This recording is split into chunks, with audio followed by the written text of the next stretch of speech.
Hi everyone, so this video is about quick revision of orthopedics, the most important images. They are expected in any of the exam, and like we have learned in last few years, certain images have been repeated again and again. Okay, so here I am with these images which are important for your upcoming FMG exam for the June session. So guys, I am Dr. Sushil Vijay. I am faculty of orthopedics at DBMCI, and I'll be showing you certain most important images which are asked in your exam as well, in any of the other exam you can think of. Okay, so let's start with them. So you may have in your exam a image like this, in which a patient would be presenting to you with a deviation of the arm or the forearm, you can say. Okay, so what do we observe here? We have some deformity in the girl, and the girl is standing. When the girl is standing, the forearm is deviating on the medial side. Now remember always one thing, whenever we define the deformity, this is a very basic thing, and this is the point where most of us we do the mistake. Whenever we define any deformity, the patient must be seen in a anatomical position. Now in this position, the girl is keeping the elbow extended, arm by the side of the body, and the palm facing in front. So what does that mean? This is an anatomical position. So this is the position in which we will be defining any deformity. Okay, so the word that you use for a deformity around the elbow, it will be cubitus. So word will be cubitus. And when the part of the limb distal to the joint, what does that mean? When part of the limb distal to the joint, it deviates medially, we will call it what deformity? We will call it a varus deformity. Okay, that is the meaning of varus. So what does it says? When the part of the limb distal to the joint, which joint? Elbow joint. What is the part of the limb distal to this joint? It is a forearm. So if the forearm is going medially, it is known as varus. If the forearm would be going laterally, it will be called as valgus. So this is what you call varus. Okay, so keep this thing in your mind. We have to see the patient in a anatomical position. So cubitus varus and cubitus valgus. Okay, this cubitus varus is related to your one of the most important fractures in a child, that is supracondylar humerus. Please remember this. So question may be a image based question may be a the option wise ABCD wise question without images, basically the theoretical kind of question I mean to say. So the question will be image based, it will be like this only. If the question is theoretical, it can be asked in relation to fracture supracondylar humerus. Okay, so remember this. This is cubitus varus and fracture supracondylar humerus. Similarly, now you see the other deformity. Again, the joint involved is which one? Elbow. So for the elbow, what do we use the word? Cubitus. And how the forearm is going? The part of the limb distal to the joint is going laterally. So what does that mean? Valgus. So remember, cubitus varus with supracondylar fracture of humerus because of malunion. This one is because of malunion. So this one is because of malunion. And the second image that you have just seen, cubitus valgus, it is related to your fracture lateral condyle of humerus, and this is basically because of non-union. So remember, non-union. Why lateral condyle goes in non-union? Because it's a fracture of necessity. The muscle attachment over here, lateral epicondyle, the common extensor origin, will not allow it to heal with a conservative method. So we have to go for surgical measurements in this. Okay, so this is cubitus valgus deformity. Next one I have for you is this kind of picture. You may have an X-ray. And then you may be asked that there is a 65-year-old lady, a old lady basically, who is coming to you with back pain. So an old lady with back pain, how we basically diagnose it? So she is a lady means what important thing the question wants to tell us? It is about the post-menopausal status, right? So post-menopausal lady with a backache, old age, what do we expect? Osteoporosis. So if you get this kind of X-ray in your exam, if you get a picture like this in which all the vertebral levels, at every vertebral level you see the intervertebral, ये हमारी vertebra है, this is the vertebra, and you see the vertebra is compressed from upper part also, lower part also. This picture is what we call the codfish spine appearance. Remember this. This is what you call the codfish appearance of the spine. So it won't be only at one level, एक जगह पे नहीं होगा. It will be diffusely present on all the vertebral levels. Codfish spine appearance. So this is related to which condition? This is related to osteoporosis. Remember this. This is related to osteoporosis. This is an important topic. Osteoporosis and scoliosis are very, very important topic. Please remember this. Two important topics for your exam: osteoporosis and scoliosis of the spine. Please go thoroughly through your notes. Wherever you have made the notes, please go thoroughly from them. Osteoporosis and scoliosis, they are very, very, very important, right? They are very important. Okay. So this is what you call codfish. What is the meaning of codfish? Like this fish is having a design, the body of the fish like this. So every intervertebral level between two vertebrae, we are able to see this kind of picture. You can appreciate that here also, and here also, and here also, at every level. This is what you call codfish spine appearance seen in osteoporosis. Okay. Next image I have for you is something like this. Now a patient, or maybe you have a child who was delivered by a new intern or by the first year PG who was not trained to take proper deliveries, and he pulled the child of the baby. And after the child is delivered, now the child is keeping the arm adducted, extended and pronated like this. What is this deformity? So this deformity is what you call as the Erb's palsy. The deformity is known as the policeman's tip deformity, right? The policeman's tip deformity. So this is Erb's palsy. So remember, this is the most common type of nerve injury seen in a child, the most common injury seen in a newborn baby. So most common nerve injury seen in a newborn baby. Why it is seen in a newborn baby? Because if somebody is not trained to take a proper delivery, they will just pull the hand, and this is how it happens. So seen in a newborn baby.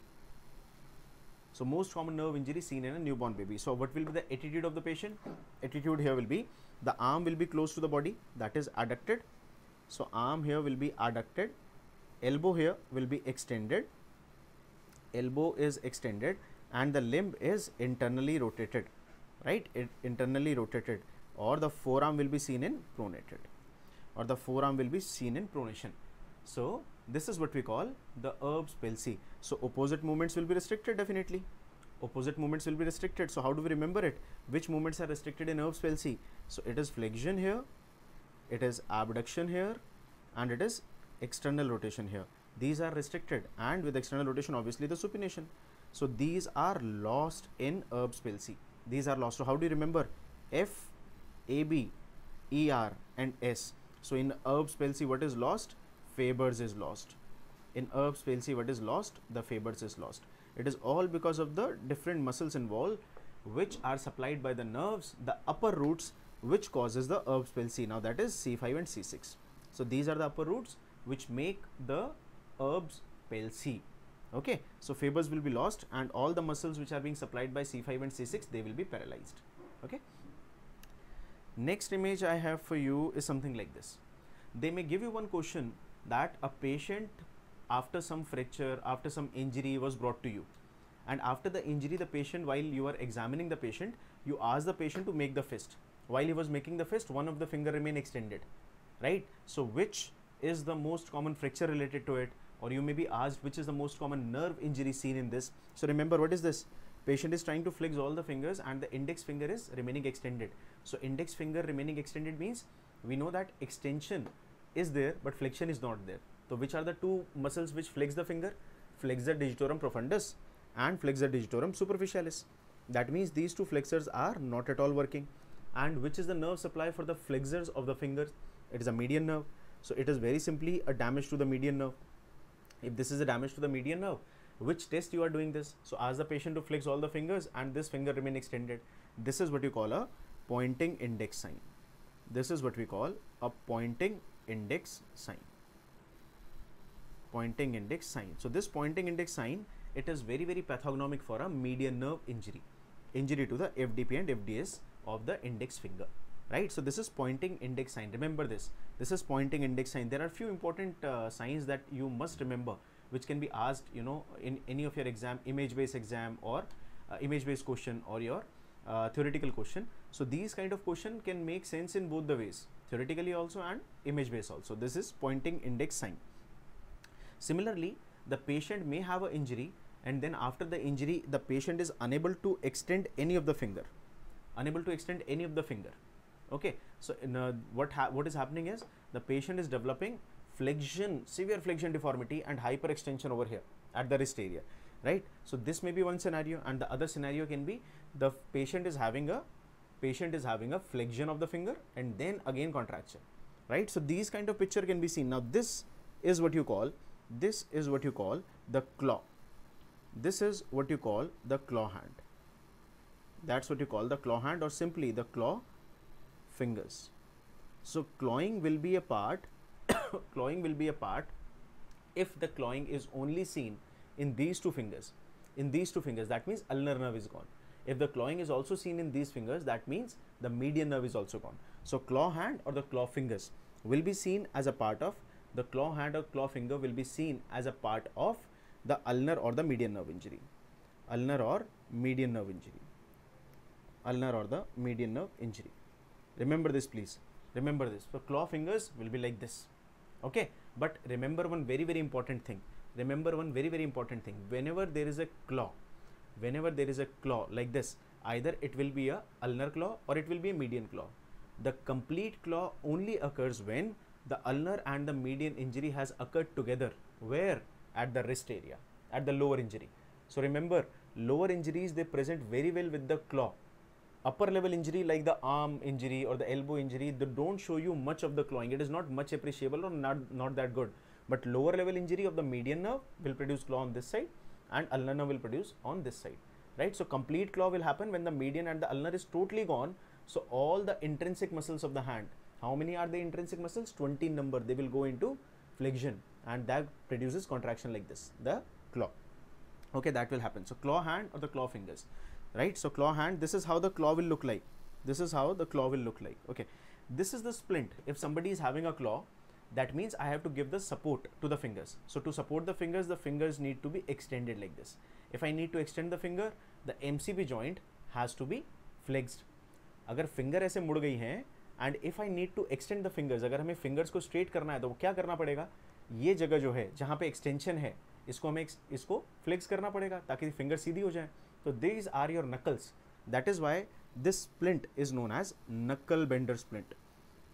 This splint is known as knuckle bender splint. कहाँ use करेंगे knuckle bender splint? This knuckle bender will be used जहाँ भी MCP पीछे होगा और finger ऐसे मुड़ी होंगी. That means claw. So knuckle bender splint is used in claw hand. Knuckle bender splint will be used in claw hand. So knuckle bender splint is used in any kind of claw hand, ulnar nerve injury or a median nerve injury. Okay. So next one is like this. When the wrist is not, the patient is not able to extend the wrist. When the patient is not able to extend the wrist. Okay. So there might be some injury, there might be some fracture, the patient is not able to extend the wrist. That means wrist has fallen down. So that's what you call a wrist drop. And wrist drop occurs because of which nerve? Wrist drop occurs because of which nerve? So wrist drop, it occurs because of the radial nerve. Wrist drop, it occurs because of radial nerve, right? And radial nerve कहाँ पे injure होती है सबसे common? Radial nerve is injured here in the fracture shaft of the humerus. So radial nerve gets injured in fracture shaft of humerus. Radial nerve is getting injured in fracture shaft of the humerus. Okay, so wrist drop, radial nerve and fracture shaft of the humerus. Then whenever somebody has got this kind of deformity, when the wrist is falling down, then the patient can be given a splint which elevates the wrist, जो wrist को उठा के रखे, right? So that is why these kind of splints, if you get in your exams, are known as cock-up splint. Confuse नहीं होना in between the cock-up splint and the knuckle bender splint. Don't get confused in cock-up splint and the knuckle bender splint. Okay, these are two. Now next image we have is this. If you get this kind of X-ray, ये पहले बहुत पूछा जाता था ये X-ray. For last some time, this has not been asked. ये हर exam में आता था, चाहे FMG हो, चाहे ऑल इंडिया हो या एम्स हो, कोई भी एग्जाम हो, बहुत पूछा जाता था, क्लिनिकली भी और इमेज बेस भी. अब पिछले 4-5 साल से नहीं पूछा गया है. Okay, now this is, you see a growth is coming outside the bone like this. What kind of tumor do we expect here? This kind of picture will be seen in a tumor known as osteochondroma. इसको कहते हैं osteochondroma. So oma, you all know, tumor. Osteo, the bone, and chondro is the cartilage. So osteochondroma. Osteochondroma. So chondroma is the cartilage. Chondroma is the cartilage. Okay, so it's a tumor which is coming from cartilage. Okay, so this is what you call osteochondroma. It is one of the most common benign bone lesions which is seen in children's.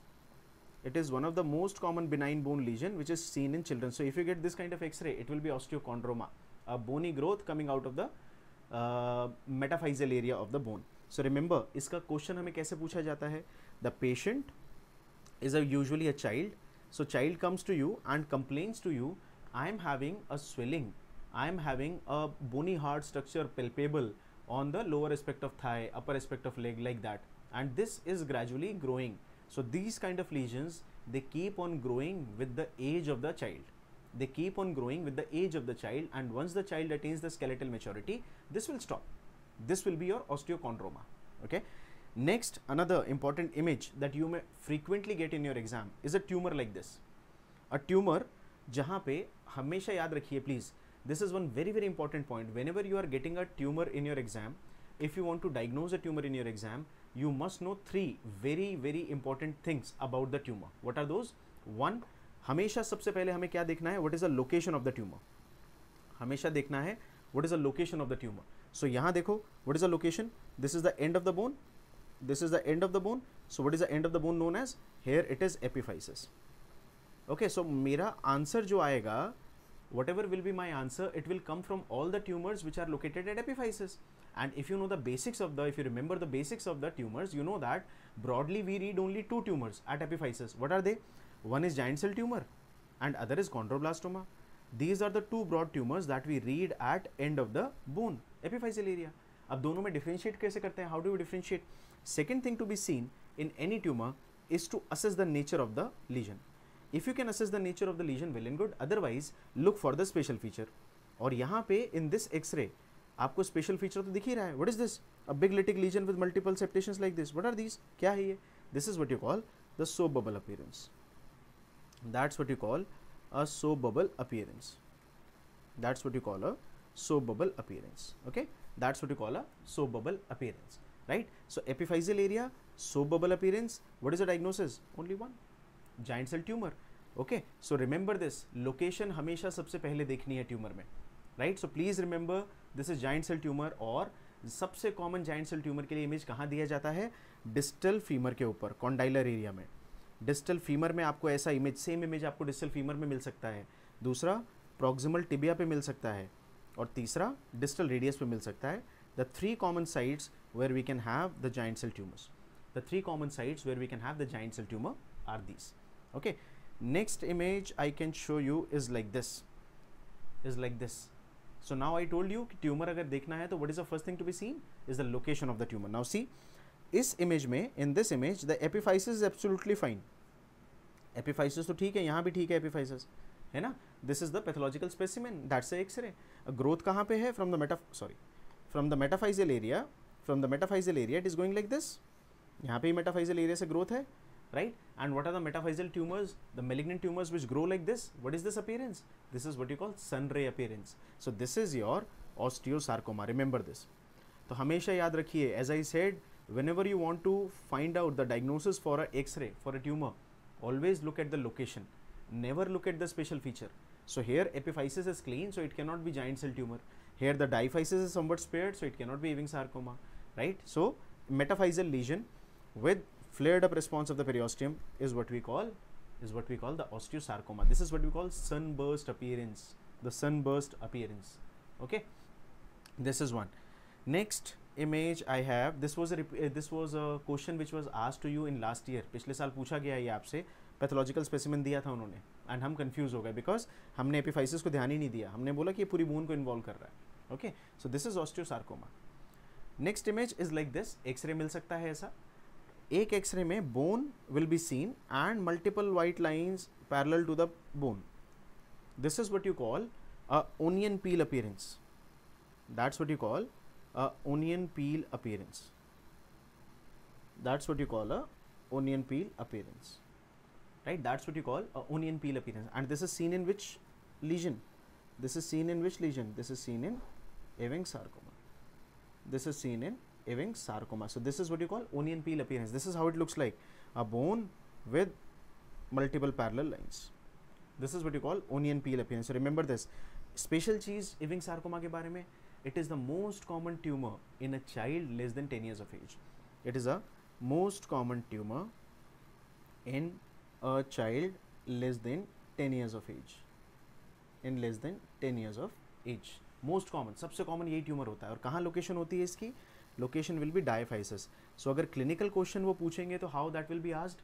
A child may be 10 11 years 12 years like that, a child around this and this age complaining to you with a gross tense swelling where in the middle part of thigh. Diaphysis है ना, so it will be in the middle part of thigh. Okay, so that will be your Ewing's sarcoma. Then you have next one. Then we have next one is a picture like this. Then we have the next one, the picture like this. In this, what do we see? The infection wala question. How the question comes to you? A child or an adult is presenting to you after having a discharging sinus, or discharging sinus is there for 1 year, 2 year, 2 months like that. So skin के ऊपर एक sinus है, and that sinus is after some trauma, after some operation, कोई surgery हुई थी, उसके बाद there was a plate which was put, nail which was placed. So उनके बाद infection हुआ and X-ray will be shown. So infection से related अगर इस तरह का X-ray है, so remember ये जो बीच में white part है, this white part is what we call a sequestrum. It is what you call a sequestrum. So what is a sequestrum? सबको पता है, that is a dead piece of bone. Okay, and this all whiteness that you see around the bone is a reactive new bone formation जिसको हम कहते हैं involucrum. So अगर किसी x ray में you are able to see a sequestrum, that means what kind of infection is that? It is your chronic osteomyelitis. It is your chronic osteomyelitis. It is chronic osteomyelitis. Okay, remember this. ये chronic osteomyelitis का feature है. Infection pouring pus from the skin और x ray में ऐसा picture आता है, तो this is what you call sequestrum, and sequestrum will be having a dense involucrum, you know, a reactive new bone formation all around the infected cavity. That's what you call involucrum. Okay, next है हमारे पास ये कुछ deformity. अगर आपसे पूछी जाए ये दो डिफॉर्मिटी, कौन सी कंडीशन में ये दो डिफॉर्मिटी बड़ी कॉमन होती हैं? एक के अंदर तो फिंगर ऐसे मुड़ गई है, so flexion at the distal IP joint, यहाँ पे this is a flexion at distal IP joint and hyperextension at PIP joint. याद रखिए दोनों होना चाहिए, हाइपर एक्सटेंशन भी होना चाहिए, फ्लेक्शन भी होना चाहिए. ओके, फ्लेक्शन अगर डिस्टल जॉइंट पे है और हाइपर एक्सटेंशन अगर प्रॉक्सिमल जॉइंट पे है, this is what you call swan neck. That's what you call swan neck deformity. That's what you call swan neck deformity. Okay, और अगर हाइपर एक्सटेंशन डीआईपी पे है और फ्लेक्शन पीआईपी पे है, ये वाला, ये डिफॉर्मिटी जो होती है इसको कहते हैं बॉटोनियर डिफॉर्मिटी. ये दोनों ही डिफॉर्मिटी हमारी कहाँ पे मिलती हैं हमें? In which condition we see these two deformities? These two are seen in rheumatoid arthritis. Okay, these two are seen in rheumatoid arthritis. याद रखिए, remember this, hyper extension should also be there and flexion should also be there. दोनों होना जरूरी है, सिर्फ अगर एक है तो काम नहीं चलेगा. It is rheumatoid arthritis because these are compensatory deformities. अगर एक होगी तो दूसरी तो मिलेगी. Okay, so these are two which are a part of your rheumatoid arthritis. Next one I have is a kind of this picture. क्या है इसमें? What is the special you can see? ये जो vertebrae हैं, at every level you can see they are fused. They are fused, है ना? They are fused here. They are fused here. So what kind of appearance is this? इसको कहते हैं bamboo spine appearance. इसको कहते हैं bamboo spine appearance. और ये कहाँ मिलता है हमें bamboo spine appearance? This is seen in ankylosing spondylitis. This is seen in ankylosing spondylitis. This is seen in ankylosing spondylitis. Okay, this is seen in which condition? Ankylosing spondylitis. Ankylosing का खास बात क्या है? What is the special feature? It starts from sacroiliac joint and from sacroiliac joint ये gradually ascend करता है ऊपर. यहाँ पे ये sacroiliac joint है, sacrum और ilium के बीच में, और ये धीरे धीरे ऊपर चला जाता है. तो सारी वर्टिब्रास इसमें ऐसे फ्यूज दिखाई देती हैं, एक बैम्बू की तरह सब फ्यूज हो गई हैं, पेशेंट आगे मुड़ ही नहीं पाता है. Okay, this is what you call bamboo spine appearance. Then ये पिक्चर मिल सकता है एग्जाम में. इसमें बच्चे के पैर ऐसे मुड़े होते हैं. क्या कंडीशन है? I think everybody can easily recognise it. It is CTV. In CTV के रिलेशन में जब हम इसको ट्रीट करते हैं तो एक टाइम ऐसा आता है जब आपने उसको मैनुअल करेक्शन कर दिया है, उसके बाद इसको स्प्लिंट पहनाने पड़ते हैं. क्या कहते हैं उस स्प्लिंट को? The splint are like this. This is what we call the Denis Browne splint और द CTV स्प्लिंट और the Denis Browne splint. So CTV splint और Denis Browne splint. The CTV splint और the Denis Browne splint. These are the splints which are used for CTV patients. जब बच्चे को आप treatment दे देते हो, उसके पैर सीधे कर देते हो, तो this is how you maintain the correction. Correction को आपने ठीक तो कर दिया, पर उसको बच्चा मेंटेन कैसे करेगा, उसके लिए हम यूज़ करते हैं डेनिस ब्राउन. कैसे पहचानेंगे डेनिस ब्राउन को? दो शूज़ होंगे कनेक्टेड एक दूसरे से, और ये दोनों शूज़ एक बार से कनेक्टेड होंगे ऐसे, एक बार से कनेक्टेड होंगे ऐसे. सो इनको बोलते हैं डेनिस ब्राउन स्प्लिंट। जो भी पैर हम ठीक करते हैं, the fit which gets the correction, इसको हमेशा हम ज़्यादा एबडक्शन में रखते हैं, ऐसे बहुत ज़्यादा में। क्या कहते हैं उसको? That is known as over corrected position, that is known as over corrected position, उसको बोलते हैं over corrected position. Okay, over corrected position, ये है डेनिस ब्राउन स्प्लिंट। अब कुछ इंस्ट्रूमेंट्स जो बड़े इंपॉर्टेंट हैं, बार बार पूछे भी जाते हैं। अब ये जो पहला इंस्ट्रूमेंट है आपकी स्क्रीन पे, क्या दिख रहा है इसमें? इसमें यहाँ से तो हम ऑब्वियसली इसमें बोन में कुछ करेंगे, एंड दीज थ्रेड्स क्या होते हैं? ये थंब रखने के लिए होते हैं। इस इंस्ट्रूमेंट को कहते हैं पेरियोस्टियम एलिवेटर, इसको कहते हैं पेरियोस्टियम एलिवेटर। क्या काम आता है ये? नाम ही इसका बता रहा है आपको क्या काम आता है, to elevate the periosteum. Okay, इसका जो फ्रंट एंड है ये वाला, इसमें, and you may get confuse between this instrument, इसमें देखिए thumb rest is not there, है ना, लेकिन interior part is almost similar, interior part is almost similar. Okay, ये जो है दूसरा part, this instrument is known as chisel, this is known as chisel. क्या काम आता है chisel? Why it is use for? To chisel out the bone, to remove the extra edges of the bone. जो bone के अंदर को थोड़ा थोड़ा घिसने के लिए काम आता है, ये घिसने के लिए है, काटने के लिए नहीं है बोन को। This is just to rub और स्क्रैच द बोन। ओके, अगर बोन को कट करना है तो what do we need? Is a osteotome. अगर बोन को कट करना है तो what we need is a osteotome. ये है osteotome. How to differentiate in osteotome and chisel? Osteotome का एंड देखिए, पहली चीज चिजल और पेरियोस्टियम को कैसे डिफरेंशिएट किया? पेरियोस्टियम में there is a thumb rest, यहाँ पे थंब रेस्ट नहीं है, ये चिजल है और ये ऑस्टियोटोम है। चिजल और ऑस्टियोटोम को कैसे डिफरेंशिएट करेंगे? चिजल में सिर्फ एक एज शार्प होती है, ऊपर की एज जो है वो बिवेल्ड होती है, वो पीछे ही रह जाती है, हम सिर्फ इस एज से काम कर सकते हैं इसमें। This is chisel. ऑस्टियोटोम में दोनों एजेस जो हैं दे आर लाइक दिस, एक स्पाइक की तरह आके मिल जाती हैं। वाई? बिकॉज हमें इससे बोन को काटना है। This is osteotome making a opening in the bone, the osteotome. Okay, so इसको इधर से यूज करो, इधर से यूज करो, it is same.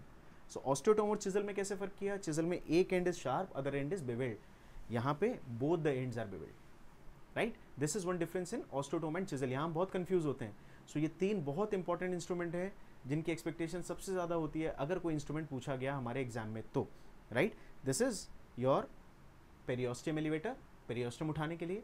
This is your chisel, bone को घिसने के लिए, राइट? एंड दिस इज बोन को काटने के लिए, दैट इज ऑस्टियोटोम।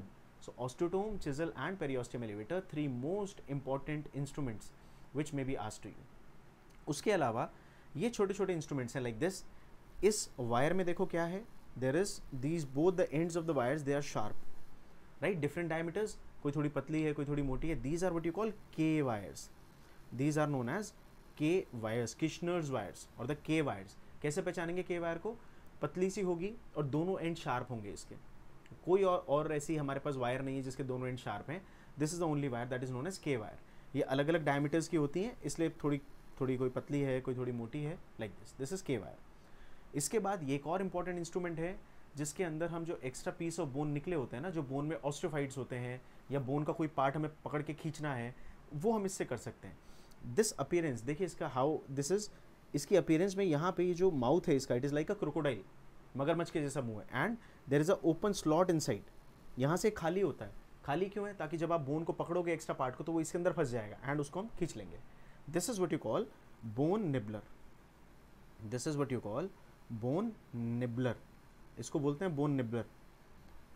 तो हमारे पास चार कॉमन इंस्ट्रूमेंट्स हो गए, पेरियोस्टियम एलिवेटर, चिजल, ऑस्टियोटोम और बोन निबलर, राइट? अब स्प्लिंट्स की बारी, कौन कौन सा स्प्लिंट कहाँ कहाँ यूज़ होगा? सो ये है हमारा सबसे कॉमनली यूज स्प्लिंट, जो कहाँ यूज़ होता है सबसे commonly? Fracture shaft of femur में। क्या कहते हैं इसको? What is a name for this? Fracture shaft of femur. The splint is Thomas splint, the splint is Thomas splint, right? To stabilize what? To stabilize the fracture shaft of the femur. Initially ये जो mister Thomas थे, Hugh Owen Thomas, H.O. Thomas, इन्होंने इसको निकाला था to stabilize and support the knee of his wife who was suffering from tuberculosis of the knee. So ये fracture shaft of femur को stabilise करने के लिए अब हम इसको यूज करते हैं। इसका स्पेशल फीचर क्या है? मीडियल साइड कौन सी, लेटरल साइड कौन सी? लेटरल साइड में there will be a angulation here. ये देखो ये angulation, this angulation is to accommodate the greater trochanter, this angulation is to accommodate the greater trochanter. और ये जो रिंग होती है ना, ये ring is not straight like this, the ring is like this, inclined, थोड़ी सी इंक्लाइंड होती है. So this is inclined, this makes a angle here with the inner bar, this makes an angle here with the inner bar and this angle is approximately 120 degrees to 125 degrees. जितना हमारा नेक shaft angle ही होता है, ताकि ये groin के अंदर, हम groin में स्ट्रेट चीज़ तो लगा नहीं सकते, फिट नहीं कर सकते, so the groin is also slanted. तो ये ऐसे होता है, राइट, फ्रॉम द ग्राउंड और from the inner bar you can say. तो इनर बार से 120 डिग्रीज का एंगल पे होता है, आउटर बार में एक एंगुलेशन होता है ताकि वो ग्रेटर ट्रोगेंटर उसमें आराम से फिट हो जाए, ठीक हो जाए वहाँ पे. Okay, so this is used for stabilization of fracture shaft of femur. This is again a very important image. This is what you call a Milwaukee brace. This is what you call a Milwaukee brace. Milwaukee brace कहाँ use होता है? It is used for scoliosis. ये भी एक बार exam में आपका पूछा गया in last 1 or 2 years only. Milwaukee brace, Dennis Brown splint, Milwaukee brace, knuckle bender, cock up splint, ये बहुत इंपॉर्टेंट इमेजेस हैं आपके एग्जाम के लिए. तो Milwaukee brace for the scoliosis. Then this is, याद रखिए Milwaukee brace. Then you have this kind of traction, बच्चे को ऐसे लटकाना है आपको, दोनों पैर बांध के ऐसे लटका देने हैं. This is what we call gallows traction. This is what we call gallows traction. And gallows traction is used for what? Gallows traction is used for fracture shaft of the femur. किस में? In children. Fracture shaft of the femur in children, right, fracture shaft of femur in child. This is gallows traction. Gallows traction में एक special बात हमें क्या याद रखनी होती है, that this is used in children who are less than 2 years of age. 2 साल के बाद नहीं यूज़ करते हम इसको, और जिनका वेट जो होता है वो 15 से 18 kg से कम हो. तो कैसे याद रखेंगे हम उसको? Less than 2 years, less than 20 kg, less than 2 years, less than 20 kg gallows use कर सकते हो. But remember all the time the treatment of choice for these childrens alternate we have is always a hip spica. Spica हमेशा best होता है in patients के लिए. Spica is always best, right. Hip spica याद रखिएगा, hip spica, and this is gallows traction. So this is another image I wanted to discuss with you. What do we see here? What do we appreciate in this image is that there is a bending of the bone. Okay, there is bending of the bone. So this bending of the bone is what do you call? It is known as bowing. This is what we call bowing. And what else we see here at the metaphyseal area? You see the growth plate areas just above them. The metaphysis, it is showing you irregularity. It is not very well calcified, and there is widening also. So metaphysis will be showing you widening, whether it is on the wrist area or in the lower leg area, the thigh area, basically the knee. So there is widening and irregularity of the metaphysis. And what is that known as? This is known as the splaying and fraying of metaphysis. Remember those two words, splaying and fraying of metaphysis. Those special words हैं ये, है ना? So whenever there is a child who is presenting to you in the OPD, 5 years, 6 years, 7 years, and the complaint is the child is having difficulty in walking or running. Whenever the child walks, दोनों घुटने टकराते हैं and he falls down. So this is what the typical history will be. So there is widening of the bone, there is irregularity seen on the X-ray metaphysis. What is that typical of? So this kind of X-ray is very typical of the rickets, right? Remember this. So I think these were the images, guys, I wanted to show you for your upcoming examination. Okay, so I wish you all the very best for the upcoming exam, and I hope that you do very well in your exams. And definitely, if for any kind of issues you are facing, if any kind of difficulty you are facing, you are just few days away from the exam. So I just advise you that please be focused, please be calm, and please be relaxed. Don't get panicked. Okay, now you have prepared yourself in the best of the ways, and if for anything you need us, definitely me, my whole team, DBMCI is there for you. Okay, so you can very well connect with us anytime you want, right? So do well in the exams, and do let me know your feedbacks about the exams, about all this content, and I hope this is all going to help you in a big way in your exams. Okay, so do connect with me after your exams. Do let me know your experience of the exam, and definitely for anything I told you already, we are there for you, right? So all the very best, and thank you so much.